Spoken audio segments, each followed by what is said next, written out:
டேஸ்ட்டான கடலைப்பருப்பு வடை எப்படி செய்ய போகிறோன்னு பார்க்க போகிறோம். அதுக்கு முன்னாடி நம்ம சேனலை சப்ஸ்கிரைப் பண்ணாதவங்க சப்ஸ்கிரைப் பண்ணிக்கங்க. வாங்க நம்ம வீடியோக்குள்ளே போகலாம். தேவையான அளவு ஆனியன் எடுத்து கட் பண்ணி வச்சுக்கலாம். அது கூட பச்சை மிளகா கொஞ்சம் சேர்த்து கட் பண்ணி வச்சுக்கலாம். இப்போ கடலைப்பருப்பு ஊற வச்சதை நம்ம அரைச்சிக்கலாம். நைஸாக அரைக்காமல் இது மாதிரி குறவரப்பாக அரைச்சிங்க. இதே மாதிரி எல்லாத்தையும் அரைச்சி வச்சுக்கலாம். 10 பல் பூண்டு போட்டு இடித்து வச்சுக்கலாம். இடித்து இந்த பூண்டை சேர்த்துக்கலாம். இப்போது கட் பண்ண வெங்காயத்தை சேர்த்துக்கலாம். கட் பண்ண பச்சை மிளகாய் சேர்த்துக்கலாம்.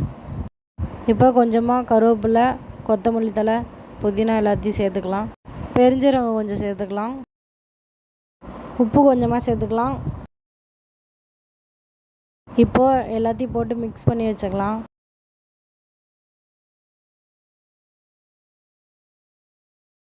இப்போ எல்லாத்தையும் நல்லா மிக்ஸ் பண்ணியாச்சு. இப்போ ஒரு கடாயில் எண்ணெய் ஊற்றிக்கலாம்.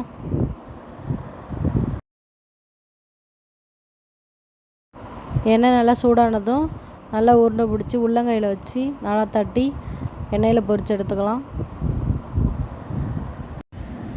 வீடியோ பிடிச்சினா லைக் பண்ணுங்கள், கமெண்ட் பண்ணுங்கள். மறக்காமல் நம்ம சேனலை சப்ஸ்கிரைப் பண்ணுங்கள்.